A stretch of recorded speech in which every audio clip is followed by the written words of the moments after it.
Dutuye mu isi aho ibintu byose bikora mu bwiru bukomeye, bisa nk'aho isi igizwe n'amabanga, ari nayo mpamvu ijambo amakuru, kugira amakuru ku bintu runaka, ari bwo butunzi ushobora kuba ukeneye kuruta ubundi bwose ku isi.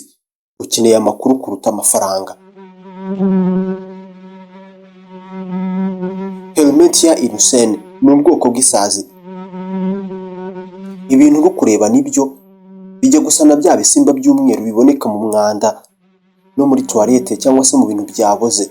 Inyo, urunyo, uko wabishaka kubivuga kose, Helmetia irusene isazi barayifata bakayikuramo icyororo, kenshi kiba ari amagi cyangwa se icyororo cyo mu bwoko bwa kabiri mu ruhererekane rw'ubuzima bw'izi sazi, ubundi zikororoka zikabyara bene ibyo ureba. Inyo z'amasazi yo mu bwoko bw'umukara, ibisimba bijya gusa n'inyo zo mu musarani. Icyiciro cya kabiri cy'aya masazi bakita larva cyangwa se inyo z'amasazi y'umukara. Iryo jambo turaza no kurikoresha cyane muri iki kiganiro. Nyiri mushinga iyo zabaye nyinshi aba agomba kuzikusanya, ubwo ni ukuzisarura akaba yazisya zumishijwe akavanamo ifu. Ifu nayo yoherezwa ku isoko nk'intungamubiri ku bantu, by'umwihariko abakora imyitozo igorora umubiri nk'abasiganwa ku maguru, athlete cyangwa se abaterura ibyuma, cyangwa se kabifu yaba yakoreshwa mu intungamubiri nk'ifunguro ku nkoko cyangwa se izindi nyamaswa, inyongera ya proteine, ibyubaka umubiri. Umuntu arya iyo fu buri uko arangije gukora imyitozo igorora umubiri, ubundi akabyimba, umubiri ugatera uko abishaka. Mu bworozi bw'inkoko ho babyumva cyane, kuko inkoko zariye bene ibi bisimba zibyibuha kandi zikagira ibiro bihambaye bizanira inyungu umworozi runaka, kuko inyama zazo icyo gihe tuzigura twishimye ngo zariye neza, bityo zifite inyama zihagije zaduhaza nk'abantu 8 mu muryango runaka, cyane ko turi na benshi. Nitwa Mugisha Samuel. Tugiye kuvuga ku cyitwa Black Soldier Fly, amagi y'isazi yo mu bwoko bwa Helmetia irusene, n'uburyo yahakoreshwa cyangwa se akoreshwa ku bantu bafite imirire mibi.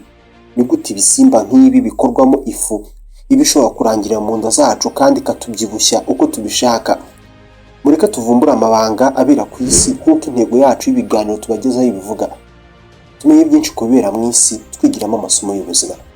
Iyi ni Tele Montagne Rwanda, ikaze.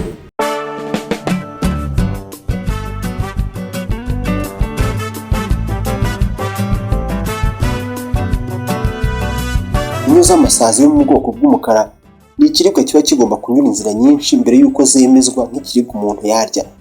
Amakompanyi cyangwa se amakampani akora ibyo kurya bikoze mu nyo, nta kindi intego aba ari imwe cyangwa se zitarenga 3: kuguma inyo zifite intungamubiri zuzuye kandi nta kibazo zateza umuntu.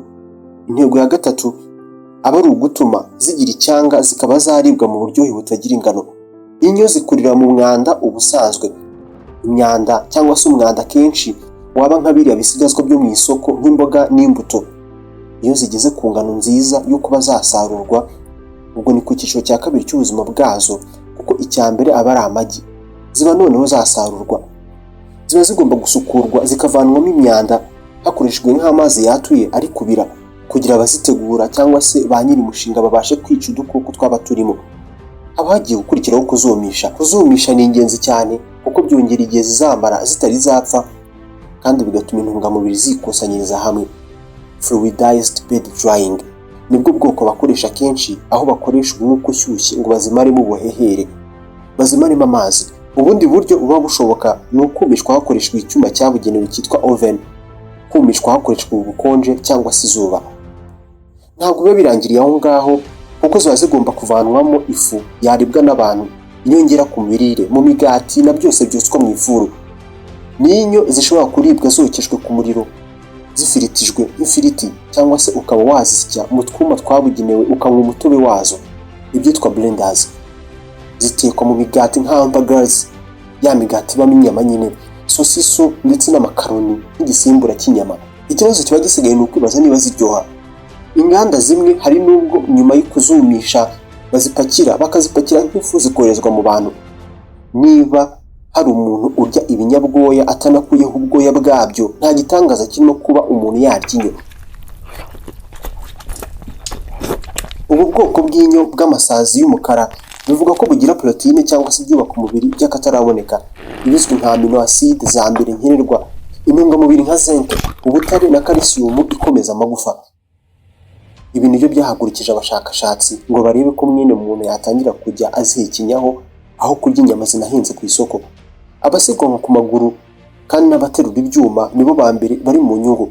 Ubusanzwe mwene muntu yakuraga proteine cyangwa se ibyubaka umubiri mu biribwa nka soya, inyama n'ibindi, nyamara ubu bwoko bw'inyo burusha kure cyane soya ibyubaka umubiri proteine, dore ko byaruta cyane soya akarenga 40% y'ibyubaka umubiri. Nyine muri byo ni ibisimba. Inyo z'amasazi yo mu bwoko bw'umukara zigira icyitwa zinc, imyunyu y'ingenzi nk'ubutare urenze cyane inyama. Ubu bwoko bw'inyo bugira kandi umwunyungugu wa calcium uzwiho gukomeza amagufa ku ngano nk'iyo wasanga mu mata neza. Ibigo bikomeye byo mu isi byagaragaje cyane ko ubu bwoko ari nk'isoko nziza y'ibyubaka umubiri cyane iyo byakozwe mu ifu kugira ngo abantu babirye.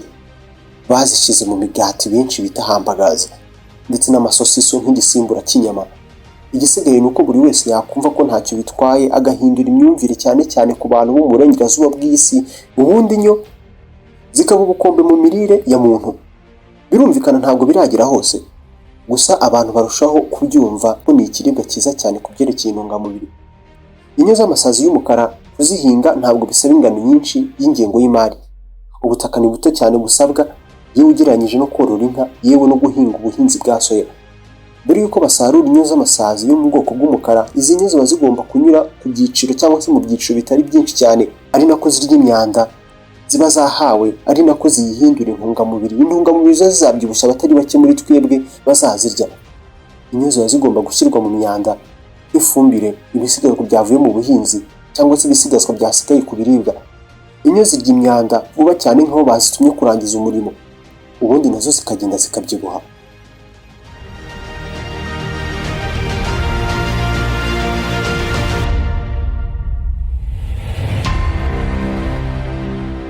Nibura kugira zibe zikuze neza zasarurwa bizatwara ibyumweru 2 kuri 3 bitewe n'ubushyuhe, ubuhehere buhari cyangwa se ubwoko bw'ibiribwa zahawe. Uko inyo zikura zigenda zihinduranya mu mabara bitewe n'icyiciro zigezeho. Zigenda zihindura zivuye ku kuba umweru zikijima, ubwo ni umukara, ndetse nyuma na nyuma zigasa shokora yererutse, kera kabaye zikijima nabwo. Zizagenda zerekera ahantu humutse igihe zenda kugera mu cyiciro cya 3 kibanziriza ko zihinduka amasazi, kuko ubundi zibyara amasazi. Abahinzi bashingira cyane ku ngano, uburyo zigendamo, kugira bamenye neza igihe nyacyo cyiza cyo gusarura. Baba bagomba gukoresha utuyungirizo bazitandukanya n'imyanda, zari zirimo. Bamwe baba banafite imashini zabugenewe aho inyo ubwazo zisarura. Ibyo zaryaga iki gihe biba byamaze guhinduka ifumbire irenze izindi zose uzigira wumva yo ku isi. Flase, ifumbire nziza cyane ku bihingwa. Ubundi natwe tukaba tubonye ibyo turya birenze ibyo duhaha mu isoko.